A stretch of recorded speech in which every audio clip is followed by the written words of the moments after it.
endorsement ng Quadcom. O sige, the Quadcom can only endorse. They're not even the ones filing the case. And what is the endorsement? The endorsement is for investigation. Wala pa nga, they'll just turn over what they think is the evidence that they gathered in the House hearings, which really is primarily hearsay. In other words, panakot yan. Recommend the filing of charges of crimes against humanity. Alam ba nila kung ganong kabigat yung evidentiary requirement dyan? They need to prove first what we call the predicate crimes, yung nauna na crimes. Because crimes against humanity means maraming mga crimes, kaya humanity, di ba? It's not a crime against a single individual and the people of the Philippines. It is, you have to prove all of those other crimes in order to prove the crimes that they constitute crimes against humanity. So number one, malabo yun. Number two, this is an endorsement for investigation. So it doesn't even necessarily mean that in the course of investigation, meron silang maifa-file na kaso. Right now, wala kung babasihin mo lang dun sa evidence gathered by Congress. The reason you're asking that is because you have been victimized by precisely the announcement made by Congress that they're recommending the filing of charges, ganyan-ganyan. But the truth is, it doesn't have a leg to stand on. Wala talaga. Walang kakwenta-kwenta yung kaso na yon, and it is purely acoustic warfare. Kasi sa totoo lang, kung ako yan, hindi ko i-announce yung recommendation ko. I would simply say the records were forwarded to the DOJ. Alam niyo kung bakit? Dahil medyo mukha kang syungan nun eh. Nagrekomenda ka ng talagang pilay na if ever there's even a case there, pilay yung kaso na yon. It lacks evidence and will require an investigation na posibleng, that of such a magnitude that it might take years and years bago magkaroon ng how do you call this, enough evidence to file the case. The intent here is to scare the followers, to scare the support, and possibly demoralize us, tayo yon, enough so that we will probably let go or look for other politicians to support. Ang babaw ng tingin nila sa atin talaga.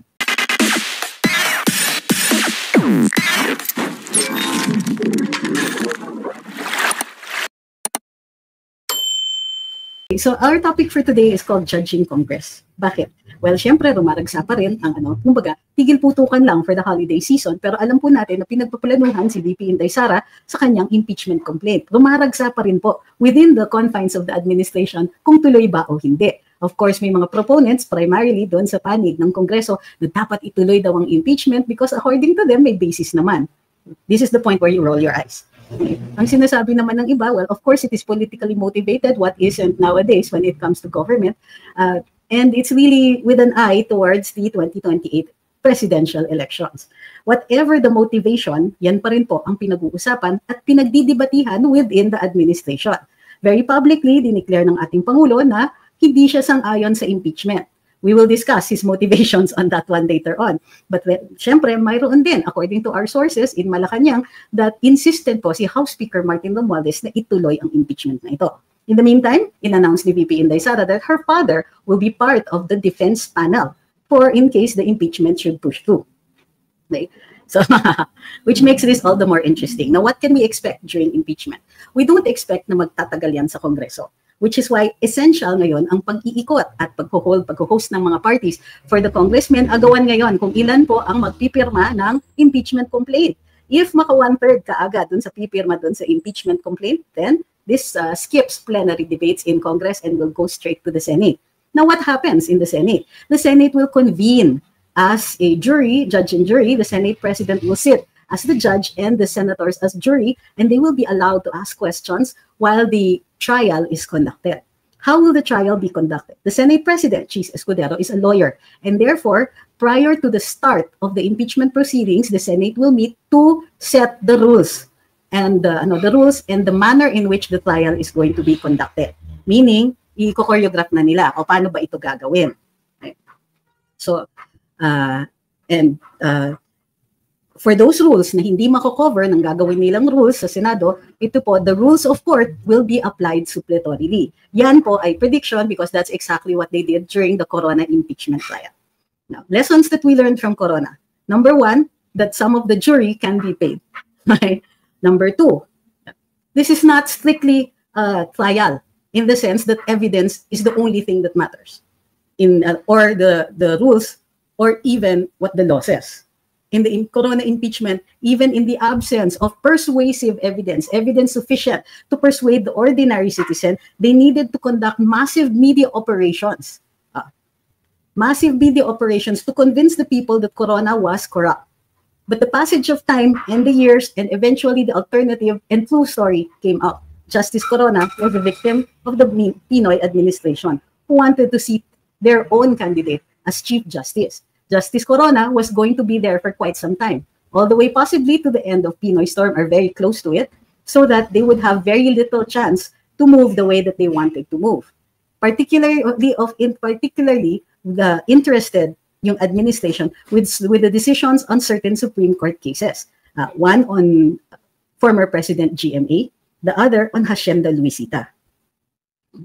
Hacienda Luisita pertained to the valuation of the shares that were to be distributed to farmers and how much the owners, so to speak, the heirs who owned Hacienda Luisita would be compensated. Okay.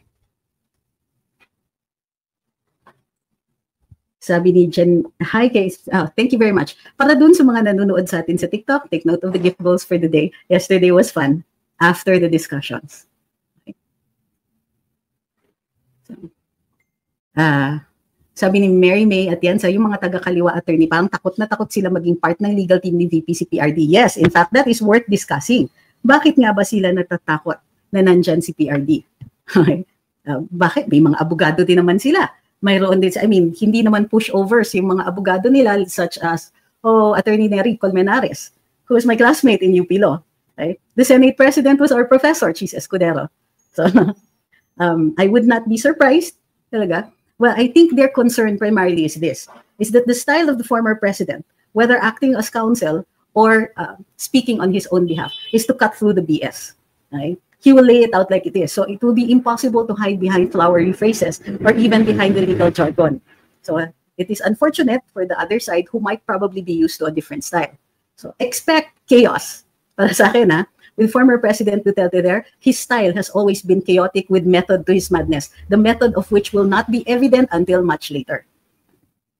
So, yes. So with the former President Duterte declaring himself to be part of the legal panel of VP Inday, this is going to be an exciting one and might be taken into consideration when Congress decides whether or not this case will proceed to the Senate. Right now, ang pinaka worth commenting on is this. Bakit hindi umaaksyon ang Kongreso sa tinanggap nilang 3 reklamo for impeachment? Any takers? Bakit nga ba? Bakit walang galaw? Walang by this time, nung panahon nung kay Justice Corona, agawan na sila. Sino ang tatayo bilang mga prosecutors sa mga abogado dyan sa Kongreso? At sino ang iniimbita para maging parang private prosecutors? Mga manggagaling sa pribadong sektor para representahin ang ilan sa ating mga kongresista bilang mga taga-usig sa Senado. Sabi ni Blunt and tactless, walang galaw because midterm. Because of the elections. Possibly, that's definitely a factor. But the other is, hindi pa sila decided. Kasi the moment that Congress, the House Speaker in particular, refers this to a committee or refers it to plenary, either it's referred to Committee on Justice or if there are enough votes, it goes to plenary. Whether or not it is, the moment it is referred, that is a proceeding.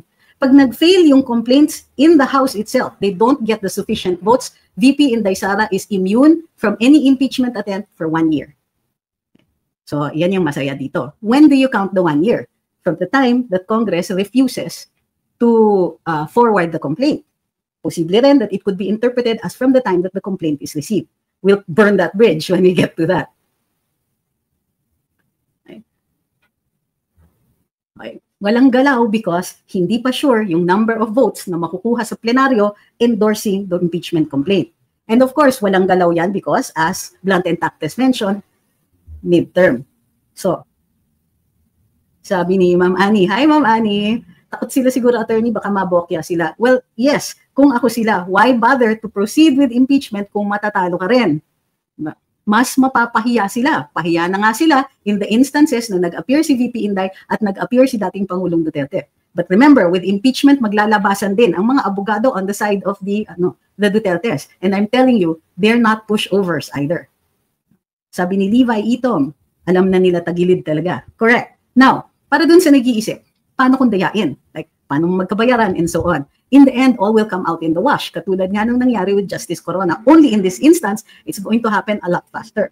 Bakit? It will be closely observed. There will be vloggers and vloggers doing the analysis, taking apart every single nuance, every comma, every semicolon, every raised eyebrow will be parsed and analyzed and put on full view of everybody.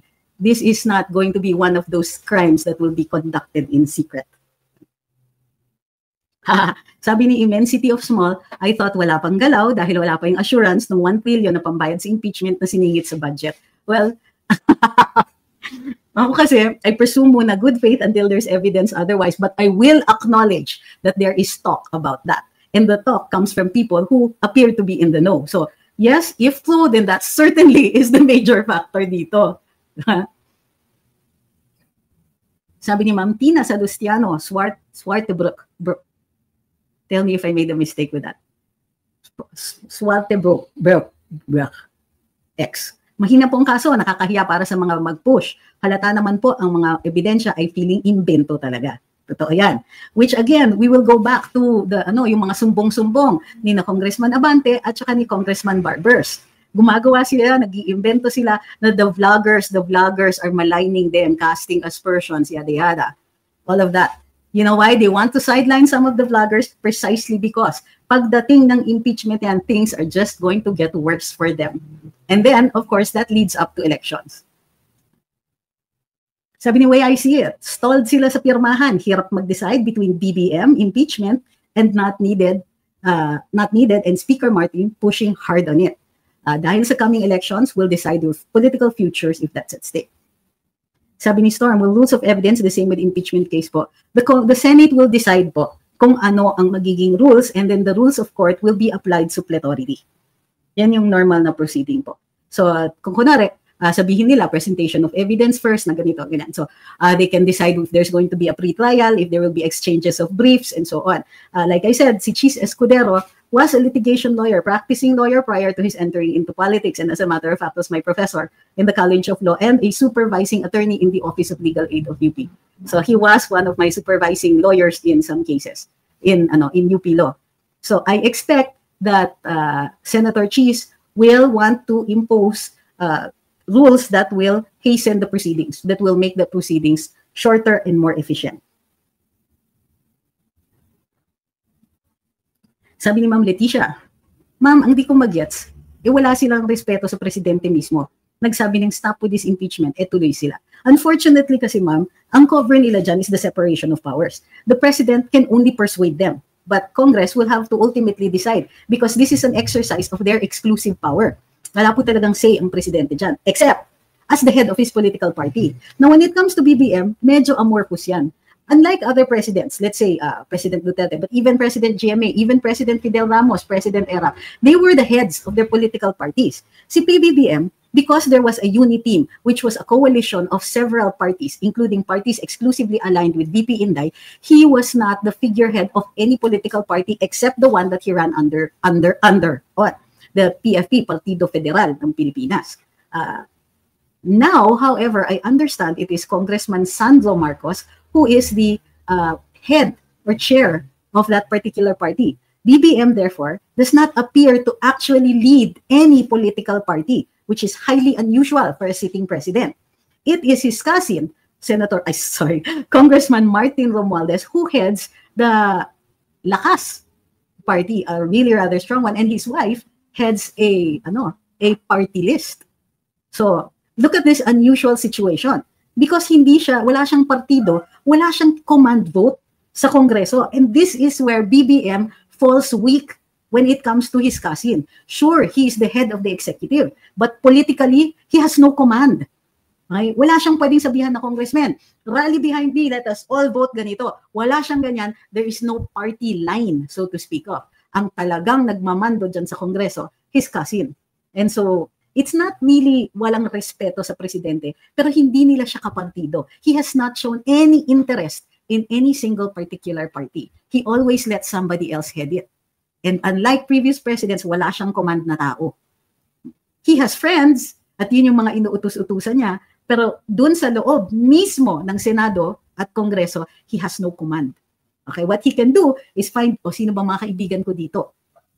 And try to persuade them. It's easier in the Senate. Of course, identifiable si Cheese, but we're not sure how strong his alliance is with Speaker Martin Romualdez. What about Senator Tulfo? Kanino ba siya talaga aligned? Ang sabi ng iba, kay Speaker Martin naman talaga. And so on. So the truth is that PBBM has no command among fellow politicians. Nagkamali siya doon. Para na rin siyang yung ginawa nila kay VP Inday, ginagawa sa kanya ni Speaker Martin. He entrusted the Speaker Martin with the political machinery. And so since Martin is the head of Lakas and it is the biggest party in Congress, it is Speaker Martin who rules that roost. The president can only attempt to persuade.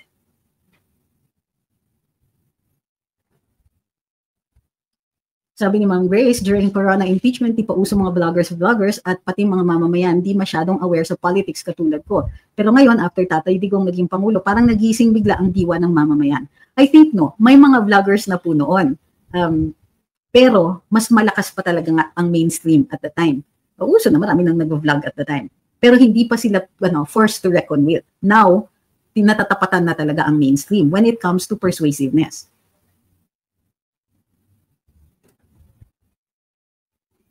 What if ma-push yung endorsement ng Quadcom against FPRD? Ano po maging impact nun sa pagiging defense counsel? Wala.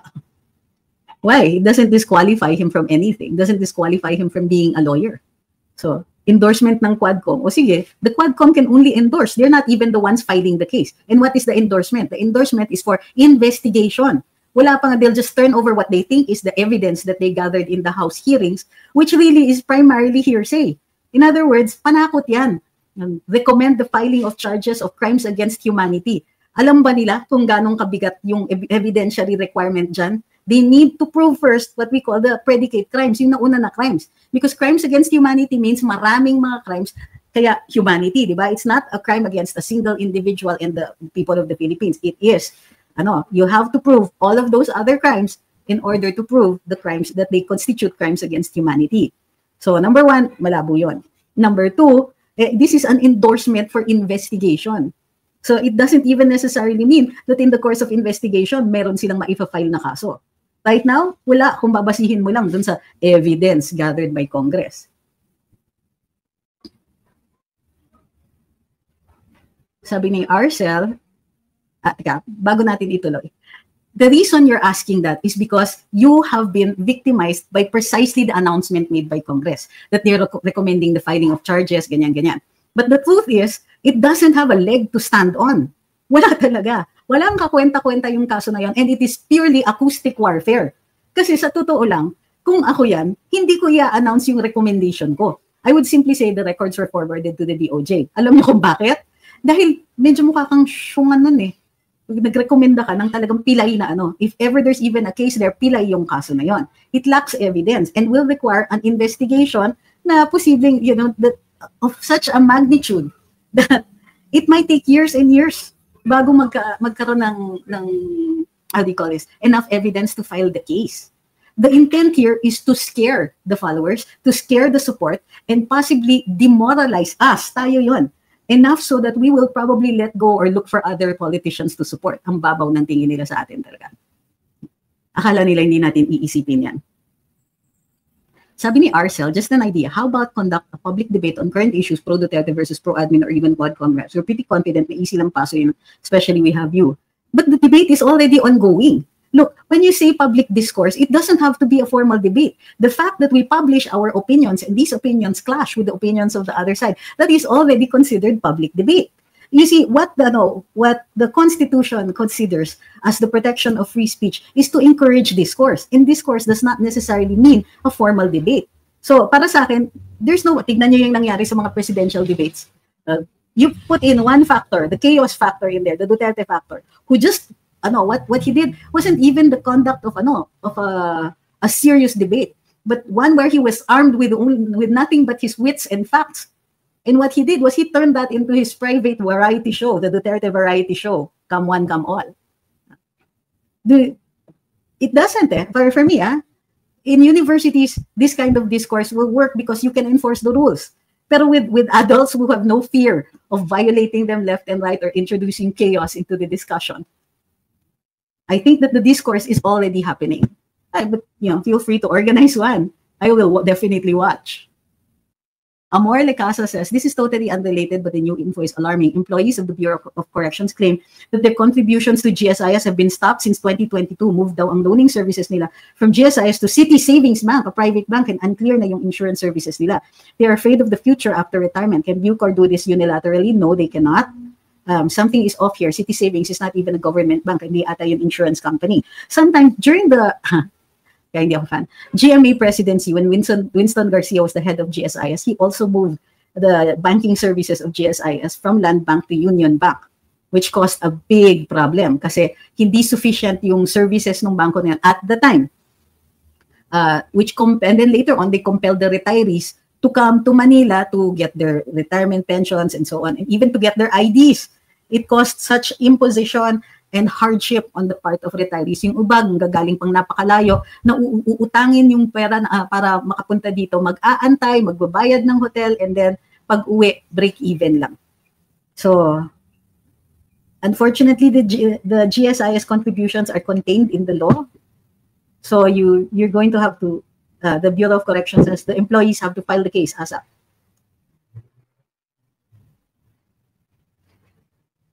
Hindi po naging judge si PRD. What are the chances na mapapahiya siya kay PRD? Who is siya? Kasi si PRD ay naging judge at si Cheese ay wala. Just because you become a judge doesn't mean you're better, but that's number one. Number two, PRD was never a judge. He was a prosecutor. Ano bang giging role ni PGMA sa impeachment ni VP? Why would she have a role?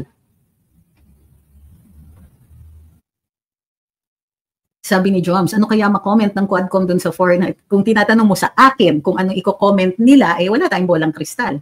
Sabi niya, ni Joms, sana masaya sila sa outcome sa ginawa nila sa pagbusisi ng Intel Fund. Ayan, baka nag-leak na. Hi, Pilipinas, wake up.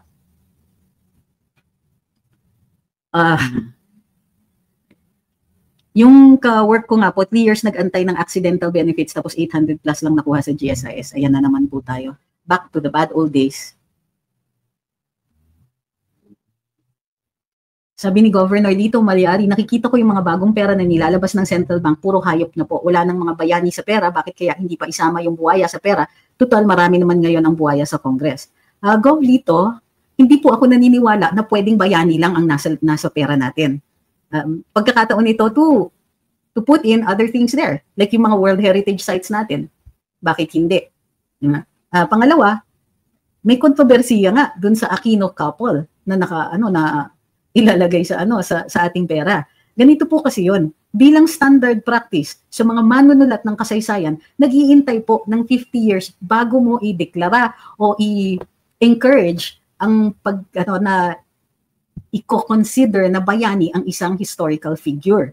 Kasi habang malapit pa lang, 'di ba? Habang malapit pa lang, emotional pa yung mga tao.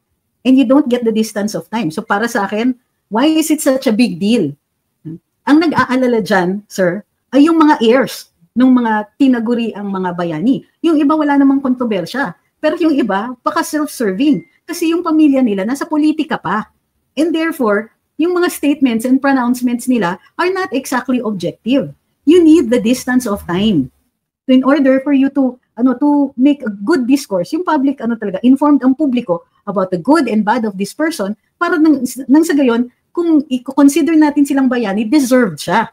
Hindi yung emotional pa tayo, nangyari lang kahapon, nangyari lang a few years, wala pang ang distance of time. So sir, hindi po ako naniniwala na mali yan.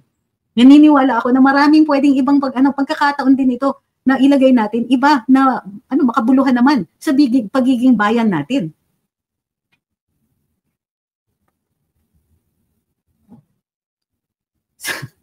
Sabi ni Ma'am Annie, ang harsh mo, syunga talaga. Sorry po. Sabi ni Alpha Lahato, other than it sorely lacks in substance. May other than pa dun sa sorely lacks in substance. That's the whole thing, di ba? Probably the reason that more re-electionists acknowledge Duterte's influence over the voters,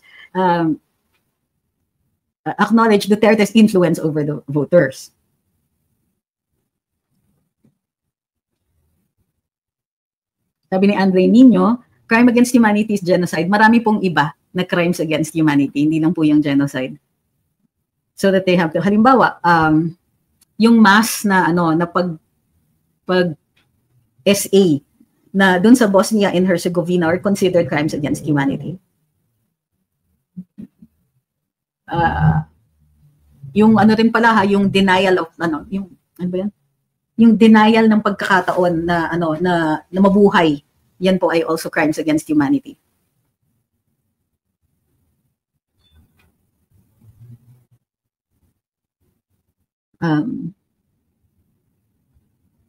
Sabi ni Morato, Ronnie, yung pakikialam nila sa pondo ng Land Bank at PhilHealth, pwede ba yung ground sa impeachment kay Romualdez?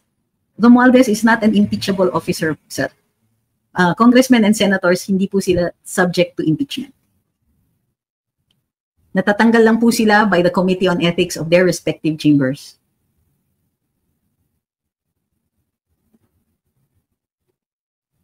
Sabi ni Dio, pag natuloy ba ang impeachment, pwede bang maging argumento ang confi funds ni Sara ay similar sa paggamit ng confi funds ni BBM?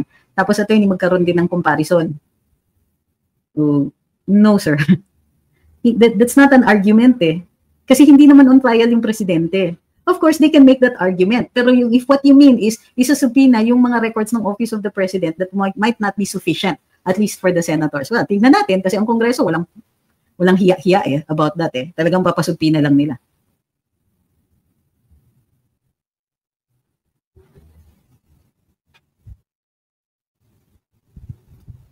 Sabi ni Gerald, yari sila kay tatay, lalo na kapag i-cross-examine yung mga witness ng mga nag-file, malamang maging kalalabasan nila, basang-basa, kasablayan nila. But we don't know if PRD is going to do any actual examinations, whether direct or cross. But I think sufficient yung fact na magpa-participate siya as one of the defense counsels or even as lead counsel is causing a reaction, which for me is very, very interesting. Anong kinatatakutan ninyo? Di ba pinapapunta niyo yung sinasabi nga ng mga trolls ninyo na matanda na and all that. Sus Maria Joseph, you just shot yourselves in the foot. Sabi ni Ma'am Tina, the intent for the cases against the Dutertes may not really be that strong. But the intent to drag all these talks are solid. Maintain the demolition operation so that the negative talk against the family are consistently, perpetually there. Yes, but if they want to conduct that, they're also giving VP Inday and her team an opportunity to mount not just a defense, but also an offense. After all, these are political proceedings. The Constitution says that these are the elections and impeachment are political in nature. O so kung mamumulitika sila, pwede rin si VP Inday. Tandaan nyo yan. They both get an equal say. VP Inday is not going to just sit there and let them attack her. She gets the chance to answer back. So they have to think twice, 3 times, maybe 1,000,000 times before they decide to put her on there. You don't know what she's going to say. So one of the first things you're taught in practice is that you never ask a question you don't already know the answer to, and you don't put a person in a position where he can get to talk and you have no control over that. Good luck. So for me, no wonder VP Inday is relaxed lang dun sa chill dun sa mga Christmas celebrations sa Davao. Why? Because if they go through with the impeachment, they're just giving her the biggest platform in the country. Everybody will be watching that and watching as she and her father throw the whole thing into chaos. Remember, the one reason why PRD has maintained his popularity all the way until the end of his presidency is not only did he have achievements, but he was also unpredictable. Hindi siya natitisod. Kasi hindi siya nakikitang padating. Even what he is going to say. Yung ang pag-imbitasyon niya sa Senado, nabaliw talaga yung mga senador na not being able to control what he was saying. And he dictated those terms. He dictated the course of those things. As a former president, nobody actually had the balls to interrupt him. Congress tried to do one better than the Senate, but in the end, survey says Duterte won that one. That's a figure of speech.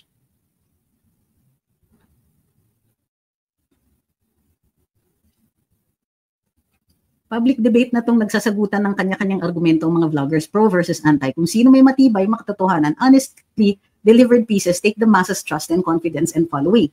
So yeah, this is how it works, diba? Like the media, you make presentations, you present your arguments, you post, you go live, whatever, you make a TikTok video or YouTube video, and then the others, they do the same.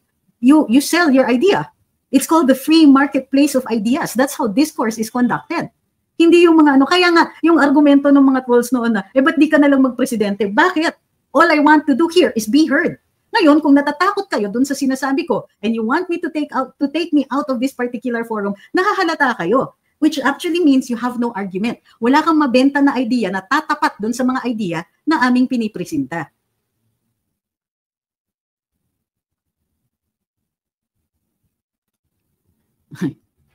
I would like to point something out with this question. Sabi ni Metal Gear, kailan po date kung aakyat sa Senate and impeachment? I really hope it will happen soon because VP and the PH is in a win-win situation however the outcome may be, if you all know what I mean.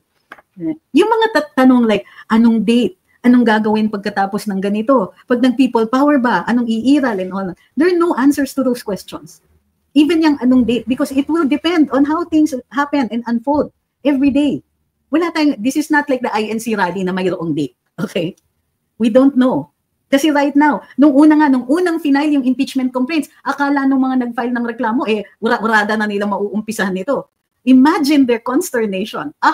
Bakit wala pa? Anong nangyayari? Akala nila maraming boboto kaagad. What they refuse to look in the eye is this.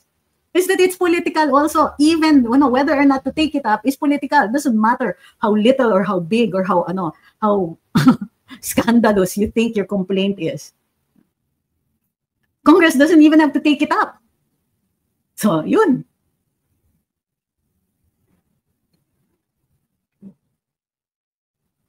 Sabi ni Ma'am Grace, kagaya ng ospital na gagawin dyan sa Maynila ba yan? Bakit ipapangalan sa tatay ni Tamba? Attorney, what? Isa pa yan. I don't know how that's related to what I'm saying, pero tama ka naman dyan, whatever that was.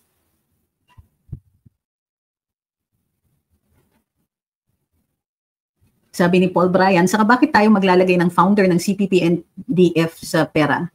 Sino po yun? Anong nangyari? Who is putting who in pera? Not sure. Paki-explain naman po. Angelo Uy says, then the Office of the President's Confidential Fund must first lead by example on how clean it is. Yeah, but is there a way for you to compel the President to expose that? Tayo inargue nga natin na hindi dapat nilalabas ni VP. Diba? So, alam din nila that they cannot be compelled. Si VP Inday is actually making the argument for them. Do you see how this is a catch-22? Oh, hi, sabi ni M and Frada. Pakigreet naman pong happy birthday si Kiko, baby senior dog namin. Happy birthday, Kiko. How old are you? You must be, you tweedums. That's how I talk to my dog sometimes. Pag nagigigil ako.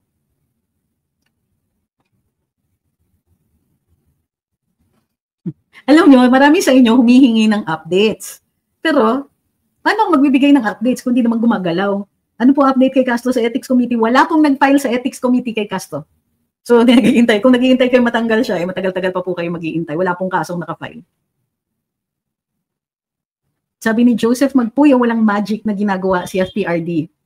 Wala nang ibang magic kung ang ginagawa mo ay totoo at bukal sa iyong loob na gumagawa ng mabuti para sa sangkatauhan niya. Sino may sabi? Huwag niyo pong karirin yung figures of speech namin, sir. Duazar Sanchez says, nagsalita na po mga retired generals about sa budget 2025 at makipag-meeting na sila kay PRD. Ano po ang iyong opinion? I already posted my opinion and we already talked about it.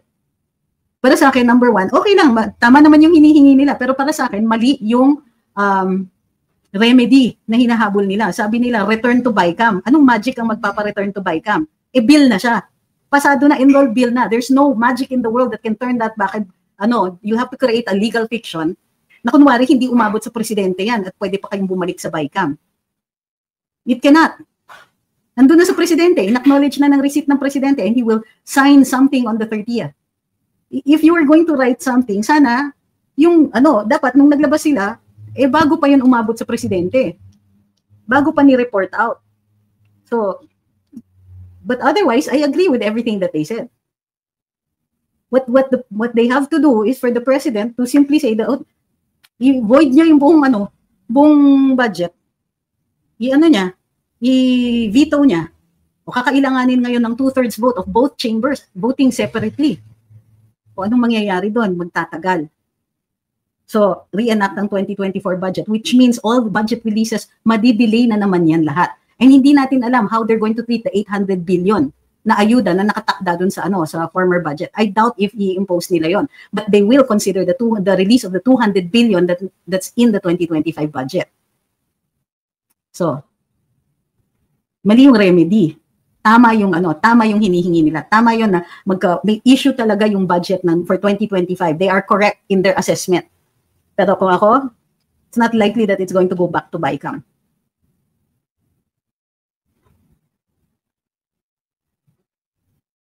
Sabi ni Awi, don't tell me kapag nag-proceed ito, ipapatawag nila si Trillanes ulit. Well, I wouldn't be surprised kasi ginamit nila siya sa Congress, they will probably use him again.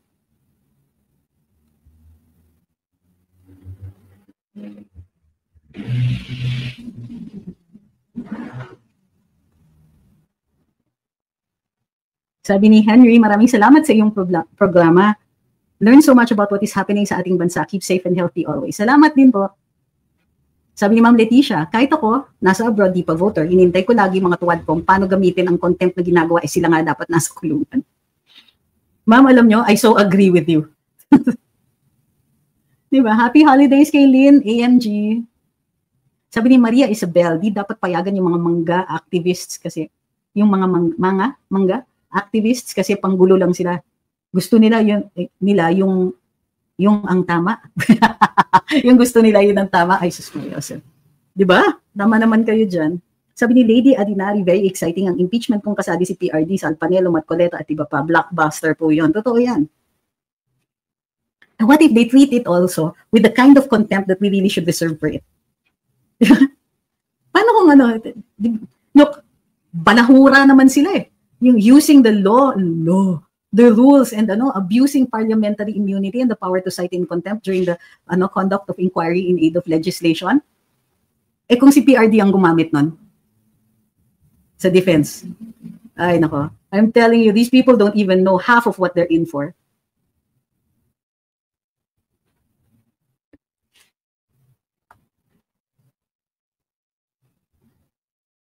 Sabi ni Ma'am Grace, ikaw na may tatay na prosecutor, di syempre, pa-chill-chill ka na lang. Correct lang.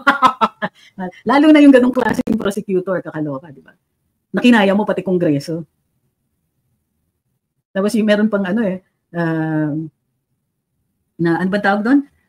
Meron pang yung mga nakakaloka na bitiw na salita na hanggang ngayon, ginagamit ba?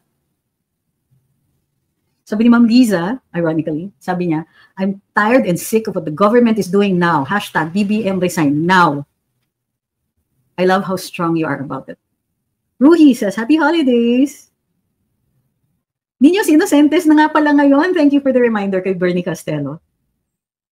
Sabi ni Ma'am Eden, na-miss ko ata sing-along niyo last night. Kailan yung paranormal session? Ay, teka, pinaplano ko pa, nagha-holiday pa yung aking mga kaibigan. But excited yung iba to participate in this. Gusto ko lang lagyan ng structure kasi hindi tayo pare-pareho ng alam eh. So siguro we'll make it a series. We'll start with a series of 3. Basic understanding muna nung siguro yung lihim na karunungan. Yung si magaling dito yung kaibigan ko si Eric, yun, master yun.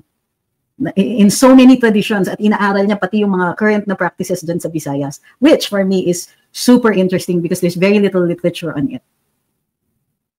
Ma'am Leticia says, it's time to do the changes, to voice, to argue, prove, and be an example of real changes from this generation forward for the progress of the country and the people. I love how people are suddenly becoming more expressive and actually very witty and elegant in their language. Iba talaga yung nagagawa ng patriotism,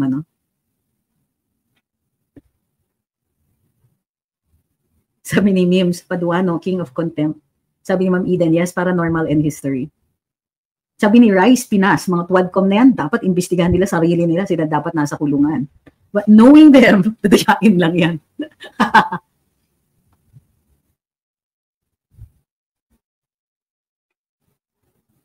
Sabi ni Bobby Paulo, nakakamiss ka sa karambola kaso wala talagang forever. Happy New Year. Sabi ni Cons, howdy. Oh, you're from the South. Good morning po, ganda niyo po. Kayo po pa. Siyempre, pero wala pang barya, ma'am. Mamaya pa. Hindi pa namamasada. Kayo po ang palagi kong kasama sa breakfast ko, live or not. Thank you, ma'am, Cons.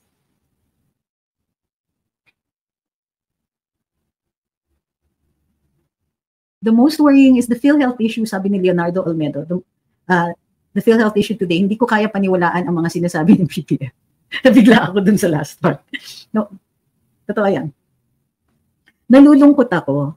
Kasi alam nyo, na andun pa ako nun sa stage na akala namin talaga we would make a difference. When we were working on that, di ba, ewan ko kung naramdaman nyo yun during the campaign. Andyan si VP Inday, andyan yung redemption arc ng mga Marcoses. Ha! Masamang panaginip.